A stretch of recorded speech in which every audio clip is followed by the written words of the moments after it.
My parents didn't notice I moved out for a year, then demanded me to fly home for brother's wedding to save the family image. I didn't show up.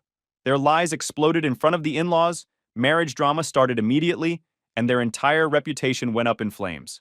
Sup Reddit. My parents always treated me like the backup kid. So, I packed up, left town, and built a life without them. Thought that was the end of it. Turns out, they had other plans. Before we get there, let me start from the beginning. My name's Daniel. I'm 34 now, but back then I was 33, stuck in the same small town I grew up in. The kind of place where everyone knows your business before you even park your car. I had a decent job working in IT security for a mid-sized company, good enough pay, decent benefits, but I worked remote most of the time, so it didn't really matter where I lived. I wasn't married, no kids, just me and a beat-up Ford truck I bought used 5 years ago. I wasn't out there breaking rules or giving my parents hell. I was quiet. Always did what I was told. Got good grades, stayed out of trouble. But in my house, none of that really mattered, because I had a younger brother, Travis, who was basically the center of the universe. He was the golden boy. Or the athlete, the one my parents posted about on Facebook every other week. Me? I was background noise. It didn't matter if I brought home an A+ or an award. They barely looked up from whatever Travis had going on. I'll give you an example. When I was 14, I won first place at the regional science fair. Big deal for me. My teacher told my parents the award ceremony was Saturday morning. Said it would mean a lot if they came. My mom said, "Oh, that's the same day as Travis's soccer tournament. Maybe we can come after the game." They didn't. I stood there holding this little gold trophy while other kids' parents clapped and took pictures. Mine never showed up. When I got home later, my mom asked if they gave out snacks at the event. That was all she cared about. It was like that over and over. High school graduation? They came late, left early because Travis's team had an end-of-season dinner. I drove myself to Denny's, still wearing my cap and gown, sitting at the counter eating pancakes by myself while other families filled the booths. By the time I was in my 20s, I figured out where I stood. I didn't plan some dramatic exit, I just decided I was done. I was tired of living in the same town where every time I bought groceries, someone asked how my amazing family was doing. People who had no clue. I picked Miami because it was about as far as I could get while staying in the country. Sunshine, beaches, no winters. It sounded like starting over. Packing day was chaos in the way moving always is. My friend Marco showed up late with 2 coffees. My other friend Lisa kept tripping over the packing tape because she refused to tie her hair back. At one point, we realized the mattress wasn't going to fit through the stairwell without bending it in half. We laughed about it. The kind of laugh that comes half from frustration, half because you know this day is going to stick in your head forever. That's when my dad drove by. Same silver SUV he's had for years. He slowed down just enough to see me carrying a box of dishes, looked right at me, and kept driving, pretending he hadn't seen a thing. Didn't wave. Didn't ask what was going on. Just kept going like I was a stranger moving out of some random apartment. The apartment felt weird when it was empty. I didn't have a lot to begin with. A second-hand couch, a mismatched set of dishes, a bed frame I got off Craigslist. When we loaded the last box, I walked through one more time. Not because I was sentimental, but because I wanted to make sure I didn't leave anything behind. Marco handed me the keys to the U-Haul. "You sure about this, man?" "Yeah," I said. I was sure. The drive to Miami took 2 days. We split it between the 3 of us, swapping seats at rest stops, living on gas station snacks and bad coffee. Somewhere in Georgia, the radio stopped picking up stations, so Marco played the same playlist off his phone until I threatened to throw it out the window. We got to Miami late on a Sunday. My new apartment wasn't much. 1 bedroom, tiny balcony, kitchen with appliances old enough to belong in a museum. The kind of place where the light switches are all in weird spots. But it was mine. We carried everything up 3 flights of stairs because the elevator had an out-of-service sign taped to it. By the time we got the last box inside, we were drenched in sweat and running on 2 hours of sleep.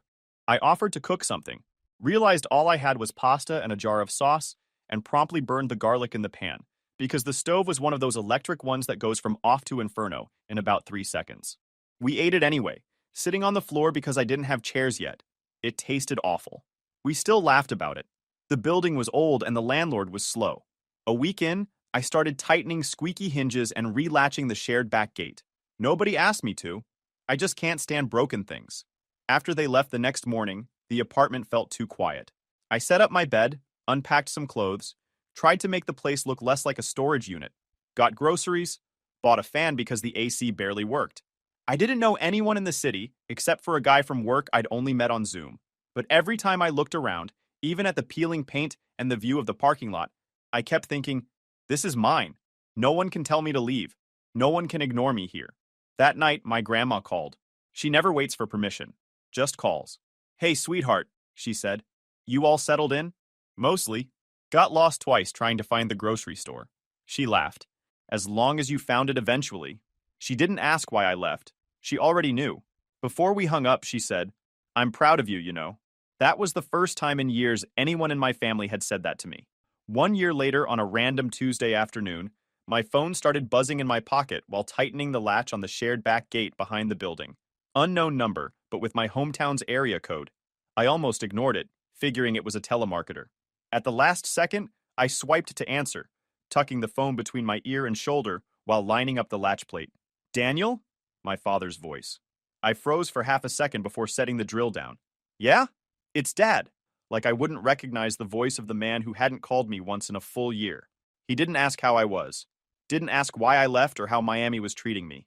Instead, he jumped straight into it. We need you to come home next month. Travis's wedding. Big deal. His fiance's parents are well, they're important people. Family should be together for something like this. Not even a how have you been, son. Just an order delivered like I was still 17 waiting for permission to borrow the car. I leaned against the gate, staring at the half-seated latch. I can't make it. There was a pause, like he couldn't believe I'd said no. You can't make it? His voice sharpened. This family isn't complete without you. Everyone will be there. Your mother, your cousins, even Uncle Rick is flying in from Texas. You're really going to be the one missing? I've got work, I said flatly.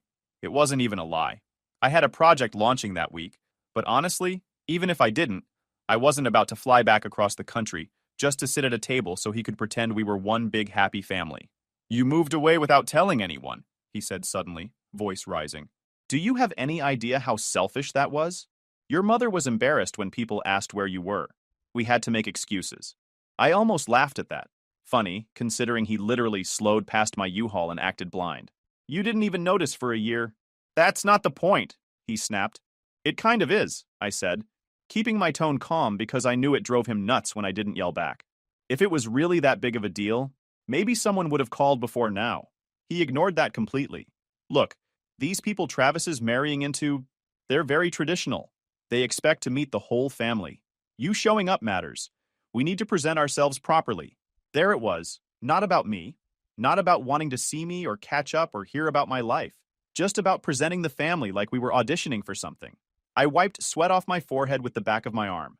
You're asking me to fly across a few states for people I've never met just so you can look good in front of them? It's about respect, Daniel. Something you clearly don't understand anymore. I stayed quiet for a second, staring at the fence. My father hated silence during arguments. He always filled it. Living out there by yourself, like some hermit in the woods. I live in Miami, I cut in. Not exactly the woods. It's not healthy, he barreled on. Family sticks together. We support each other. That's how it's supposed to work. I couldn't help it. I laughed. A short, sharp sound. Since when? You didn't come to my graduation. You skipped the science fair. Half the time you forgot my birthday. Now suddenly family unity matters because Travis is getting married? That was different, he said stiffly. Right, different. I bent down, picked up the drill again. I'm not coming. The silence this time lasted longer. I could almost picture him clenching his jaw on the other end. You realize, he said finally, voice low, if you don't show up for this wedding, you can forget about inheriting anything from this family. Don't expect a dime when we're gone. I actually laughed for real then. You think I need your money? You don't have nearly as much as you think you do. I make more than enough, I said. Got a place of my own. Paid off my truck. Got savings. I'm fine. You're bluffing, he snapped. If you ever asked about my life, I said, you'd know I'm not. For the first time in the whole conversation, he didn't have a quick comeback. I heard him inhale like he wanted to yell but couldn't find the words. Travis will be disappointed, he said finally, voice stiff. He'll survive, I said. Then I hung up before he could say anything else. A whole year without a single call, text, or email. And the first time he bothered reaching out, it was to bark orders like nothing had happened. I wiped the sawdust off my hands and went inside, grabbed a bottle of water from the fridge, and sat down on the floor because I still hadn't bought a couch. I kept putting it off. My phone buzzed again a few minutes later. I didn't even look at it. After my dad hung up, I thought that would be it. A whole year of nothing. Then one call, one fight, and back to silence. I was wrong. That night, my phone lit up again while I was eating leftover pasta straight from the pot. Mom's name. I didn't answer. A minute later, the voicemail notification popped up. "Danny, it's your mother," she said, in that tight, dramatic tone she always used when she wanted something. "I can't believe you spoke to your father like that. Do you have any idea how this makes us look? People will be talking. You need to come to this wedding. Call me back." I didn't. It was the first week of next month, about 3 weeks from that call. The next morning, another one. "Danny, please. Don't ruin this for your brother. Everyone will be asking where you are. His fiance's parents are very proper people. We can't have them thinking there's something wrong in our family." There was. They just didn't want anyone else seeing it. I deleted that voicemail too. By Friday, the calls kept stacking up. I finally stopped checking them. My phone sounded like a slot machine every few hours. Calls, texts, voicemails, all saying the same thing. Not once asking how I was doing or why I left in the first place. Saturday evening, my brother finally called. I didn't pick up at first, but he tried again 5 minutes later. Then again. I sighed and answered on the fourth try. "Dan," he said, voice too casual, too calm. "Look, I know Mom can be a bit much sometimes, but you know how she gets. Just come for me, not them." "For you?" I asked. "Yeah, it's my wedding, man. Don't make it about Mom and Dad. Just come, have dinner, smile for some pictures, then go back to whatever it is you do out there. Live my life," I said flatly. He ignored that. "It's one night. You can suck it up for one night." I leaned back in my chair. "Where were you when I graduated college? Or when I moved? Did you ever call? Text? Anything?" He went quiet for a second. "This is different," he said finally. It wasn't. Monday evening, I called Grandma. She always answered on the second ring. "They're driving me nuts," I said, before she could even say hello. She chuckled softly. "I figured they might. A year with no word, and now they all remember your number?" "Pretty much. They only call when they need something," she said. "Otherwise, you could disappear off the map, and they'd keep setting the same table for dinner like nothing was missing." She wasn't wrong. I spent the next morning snugging the hinges on the shared back gate, sun beating down hard enough to make my shirt stick. I was halfway through tightening the last hinge when I heard the sound of tires on gravel. The silver SUV pulled into the lot. My stomach dropped before I even saw who was behind the wheel. Dad. Of course. I hadn't given the address to anyone but Grandma and HR. Grandma told me later she gave it to him after he pressed her. He parked fast, climbed out, and slammed the door like he was arriving for a fight. Same work boots, same button-down shirt, same look on his face like the world owed him something. "Daniel!" he barked. "We need to talk." I set the wrench down slowly. "You drove all the way here? You wouldn't answer the phone," he said, already marching past me toward the apartment, like he owned the place. I followed him inside. He stopped dead center in the living room, looking around like he'd just walked into a dumpster. "This is it?" he said, disgust dripping from his voice. "This is what you left home for?" "It's mine," I said. "Temporary," he muttered. "You could have had a real house back home. Something respectable. But no, you run off for this." He waved a hand at the walls like they personally insulted him. I crossed my arms. "Why are you here, Dad?" "You know why," he snapped. "Travis's wedding is in 3 weeks. You need to be there. His fiance's family is already asking questions. You're making us look like fools." I shook my head. "I told you I'm not going." His jaw tightened. "You think this is a choice? That you can just embarrass us in front of everyone? That family means nothing to you?" I almost laughed. "Family means nothing to you. I paid my own way through college. Got my own job, my own place. You didn't give me anything." His face turned red. "We gave you a roof, food on the table. Congrats," I said flatly. "You did the bare minimum." That's when he stepped closer. "Watch your mouth." I didn't move. "Or what?" He grabbed the front of my shirt with both hands. "You're coming back," he growled. "Pack your things. I'm not letting you ruin this wedding because of some childish grudge." I shoved his hands off me, harder than I meant to. He stumbled back a step. "Touch me again and we're done for good," I said. He pointed a finger at me like I was 12 years old. "You owe this family." "I don't owe you anything," I cut in. The neighbor from across the hall chose that exact moment to walk by carrying groceries. She slowed down, eyes flicking between us. "Everything okay?" she asked carefully. My dad straightened instantly, fake smile snapping into place. Oh, just a family disagreement, he said lightly, voice smooth as butter. She looked at me. I nodded once, letting her keep walking. As soon as her door shut, his smile vanished. You're coming if I have to drag you there myself, he hissed. Try it, I said. For a second, I thought he actually might. Instead, he started pacing the room. Do you have any idea what people will say if you're not there? They'll think something's wrong with this family. There is something wrong with this family, I said. He stopped, glared at me. I stepped forward. You didn't notice when I moved away for a year. Didn't call, didn't visit, didn't care. But now, because it makes you look bad, suddenly I matter? This isn't about appearances, he snapped. It's only about appearances, I shot back. You don't want me there. You want the idea of me there. A full family photo. A nice story to tell the in-laws. He slammed his hand on the counter. Families stick together when it counts. I didn't move. Families stick together all the time, Dad. Not just when strangers are watching. For once, he didn't have a comeback. His mouth opened, then closed again. Pack your things, he said coldly. We're leaving tonight. I almost laughed. You think you can order me around like I'm still under your roof? You keep this up, don't expect to be in the will. I crossed my arms. You keep this up, don't expect me to care. His face went red again. You're throwing away your family over pride. I shook my head. No, I'm done letting you treat me like furniture you move around when guests come over. We stared at each other for a long moment before he finally spun toward the door. This isn't over, he said. I locked it behind him anyway. Outside, I heard his SUV start, tires squealing as he peeled out of the lot. The apartment was quiet, but the air still felt heavy, like the walls had soaked up everything we'd just said. For 2 weeks after he showed up, the wedding day came. I didn't fly back, didn't send a card, didn't even text my brother. That morning, I was under my kitchen sink fixing a leak while my family was 3 states away tying themselves in knots. I figured I wouldn't hear much until after. I was wrong. Grandma called before I'd even finished dinner. She walked me through it. What follows is, as she told it to me later. Well, she said the second I picked up, you made the right call not going. I leaned back in my chair. That bad? She gave a short laugh. Your parents were scrambling before the ceremony even started. People kept asking where you were. Every relative, every family friend. They didn't know what story to stick with. I could picture it clearly. Mom in her pale blue dress, clutching a champagne flute too tight, Dad already sweating through his collar before the vows even started. What did they tell people? I asked. Grandma snorted. Depends on who asked.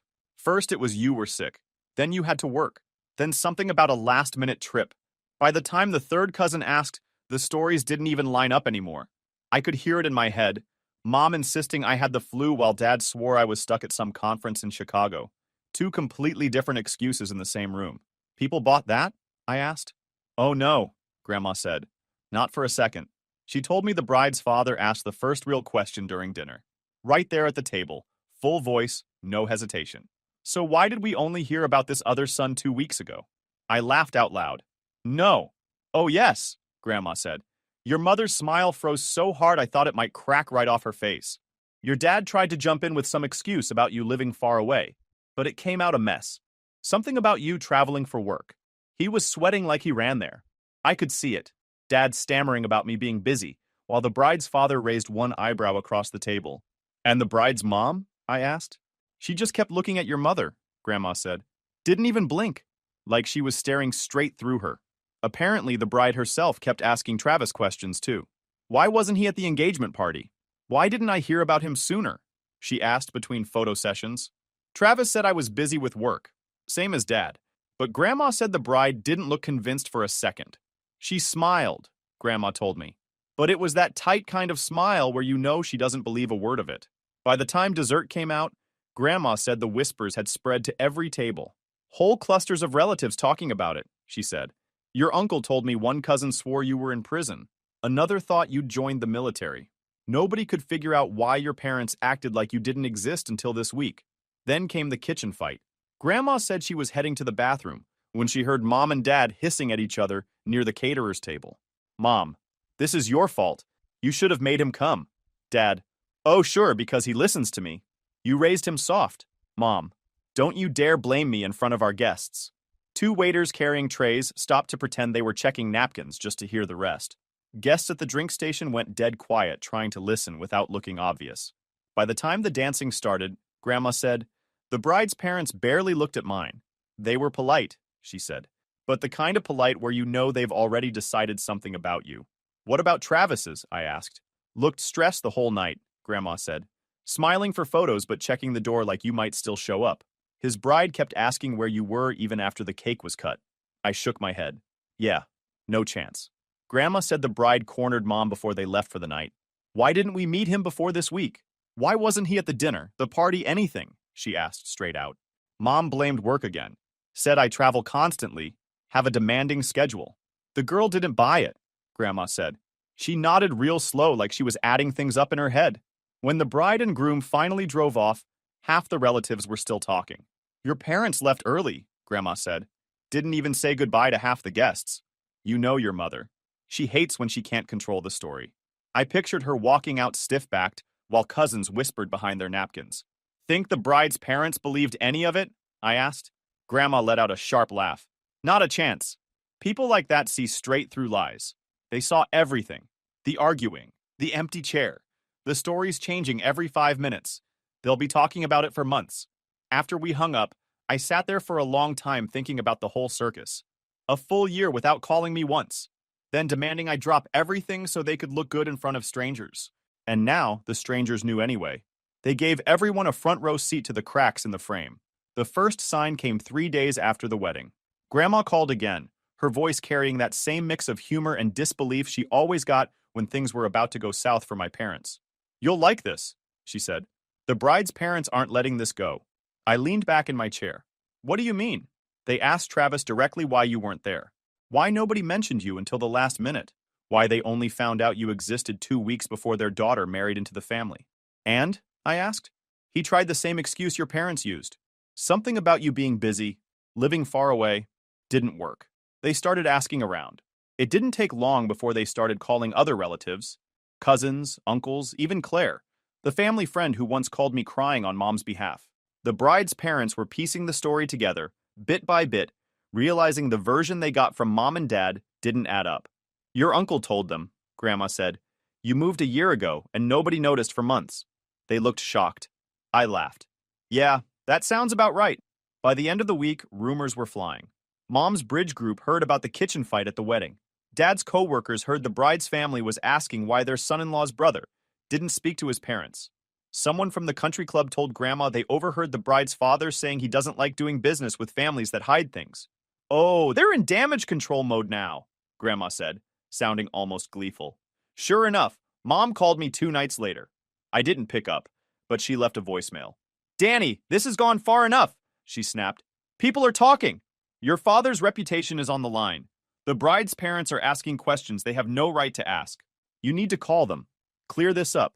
Tell them you were just busy. Tell them we're a close family. I deleted it without listening to the rest. The next morning, Dad tried. Son, he said, voice tight, you need to fix this. Travis's wife is upset. Her parents are upset. They think there's some big problem in this family. There is, I said. He ignored that. You tell them you were traveling for work, that we talk all the time, that everything is fine. You don't have to mean it, just say it. I laughed. Not happening. This isn't a joke, he shouted. I've got business relationships on the line. There it is, I said. This was never about family. It's about your reputation. 2 days later, Grandma called again. They're losing it, she said simply. Apparently, the bride's father canceled a golf game with Dad, told him they'd reschedule when things settle down. They sit on the local chamber board together and share a Thursday foursome at the club. When he goes cold, other doors close. Business talk between them went cold overnight. Your dad's blaming me now, Grandma said, clearly enjoying herself. Says I made things worse by talking to people at the wedding, like I was supposed to lie for him. Then came the letter. Plain envelope, Dad's handwriting on the front, left in my mailbox like we were living in the 1950s. Inside, 3 pages telling me how selfish I was, how I embarrassed the family, how I ruined Travis's wedding by not showing up. At the end, a paragraph ordering me to call the bride's parents and correct the false impressions people were getting. I didn't even finish reading it. Took it straight out back to the fire pit, struck a match, and watched it curl into ash. The next week, Grandma called again, this time laughing so hard she had to stop mid-sentence. The bride's mother had lunch with your mom yesterday, she said, when she finally caught her breath. Told her point blank she doesn't like liars. Said she can smell dishonesty a mile away. Your mother came home looking like she'd been hit by a truck. I nearly dropped my coffee. She actually said that? Word for word, Grandma confirmed. Then the best part came a few days later. Travis's wife, now officially my sister-in-law, apparently confronted him after hearing all the different stories. She asked him what else the family lied about, Grandma told me. He tried to downplay it, said you were just distant, busy with work. She told him she doesn't want secrets in her marriage. Not from him, not from his parents. I sat back, grinning. Guess the honeymoon's off to a fun start. Apparently there was yelling, Grandma added. A lot of it. Meanwhile, my parents kept leaving messages for me. Some angry. You think this is funny? You've humiliated us. Some desperate. Danny, please just call them. Fix this before it gets worse. And finally, the one that made me shake my head. You need to post something online. A nice family photo. Tell people we're all close. It'll shut them up. I didn't respond to any of it. By the end of the month, a couple of Dad's sure things had cooled off. Calls that used to get returned same day rolled to voicemail. The bride's parents stopped picking up altogether. Mom's social circle got quieter too, fewer lunches, fewer invites. Grandma said at church one Sunday, 2 women asked her if everything was all right in the family. She told them, depends on which version you heard. She said the look on their faces was priceless. One evening, I was out on the balcony watering the planter boxes when Grandma called again. They're panicking, she said. Your dad's furious. Your mom's crying every other day. Travis's wife keeps pressing him for answers, and the bride's parents won't let it drop. Good, I said. Your dad swears you owe him an apology. I laughed so hard I had to set the hose down. By now, the story wasn't just inside the family. Neighbors back home knew. People at Dad's job knew. The golf club knew. The country club knew. Everyone had heard some version of what happened, and none of the versions made my parents look good. And for once, I didn't have to say a word. They did it to themselves. 6 months later, Miami felt like home in a way my old town never did. I had a new couch, a table big enough for company, a grill in the backyard, and a half-wild dog named Rocket, who followed me around like I'd had him since birth. The leak under the sink was long fixed, the fence gate didn't squeak anymore, and the neighbors waved when they walked by. My parents? From what Grandma told me, they weren't doing as well. 2 months after the wedding, Travis's wife had stopped showing up to Sunday dinners. She told Grandma she was tired of feeling like she'd married into a family that couldn't be honest about anything. When Travis tried defending Mom and Dad, she asked him point blank why it took a year for them to tell her about me. Why they lied about me being busy, sick, traveling, whatever excuse they gave at the wedding. He didn't have an answer. They were already fighting by their 3rd month of marriage. Dad's work didn't recover either. That golf game with the bride's father never got rescheduled. Neither did the business meetings. Word got around about the wedding drama. People in his circle didn't like messy families. Deals he bragged about for years slipped through his fingers, one by one. Mom's friends from the country club stopped inviting her to lunches too. Nobody wanted to sit through her version of events when they'd already heard 5 others. They did it to themselves, Grandma told me over the phone one evening. You didn't have to lift a finger. By early spring, the house I'd been saving for finally closed. 3 bedrooms, a big backyard, a garage where I could actually fit my tools instead of tripping over them in the apartment hallway. When I got the keys, I walked through every room twice, just because I could. Grandma was the first family member I invited. She showed up with a pie and a big grin. This place suits you, she said, looking around. Yeah, I said. Feels like mine. By summer, the backyard was ready for the first big gathering. Rocket trotted around while Marco hauled bags of charcoal to the grill. Lisa strung lights along the fence. 2 neighbors brought coolers. Somebody set up a folding table covered with chips, salads, sandwiches, and a suspicious casserole no one claimed responsibility for. Grandma sat in the shade sipping lemonade, watching kids chase each other through the grass. This, she said, waving a hand at the whole scene, is what family's supposed to look like. I nodded. Music played low from a speaker. People laughed. Rocket barked at a squirrel climbing the oak tree. For once, nothing felt tense. Around dusk, I checked my phone. 1 new voicemail. Dad's voice. Family should stick together, he said, like the last year hadn't happened. Like the wedding, the lies, the yelling, the threats. None of it counted. I hit delete without listening to the rest. By the fire pit, Grandma joined me while the others ate on the patio.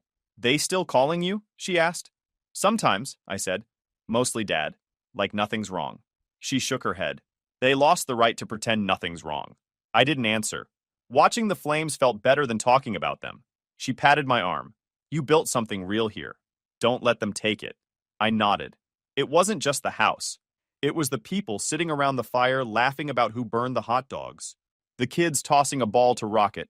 Lisa dancing barefoot in the grass, while Marco tried not to drop the tray of burgers. It felt like a family, even though none of them shared my last name. Grandma left just before dark, hugged me tight before getting into her car. "You did good," she said. "Better than they ever did." I watched her taillights fade down the street before heading back to the yard. When the last guest finally left, the place was a mess. Paper plates, empty cups, Rocket licking crumbs off the grass. I stacked chairs, doused the fire pit, turned off the lights along the fence. The house glowed warm behind me, windows lit, music still faint from someone's phone inside. Another voicemail buzzed while I carried the cooler in. Dad again. I didn't open it. Didn't need to. Whatever he had to say, it wasn't for me anymore. I stood in the backyard for a minute, the night finally quiet, Rocket sitting by my feet. Mom and Dad could keep their empty house, their broken reputation, their cold dinners, and silent phone calls. They wanted a perfect family photo. They got the picture, just not the one they planned on. Inside, the house smelled like burgers and smoke and cut grass. Real life. The kind you build yourself. The kind nobody can take away. That was the last time I ever listened to a message from them. And the first time I realized I didn't need to. YouTube just dropped this new hype feature. If you're hooked on this story, smash that hype button. It tells YouTube this video deserves to blow up, and it keeps even crazier stories coming your way.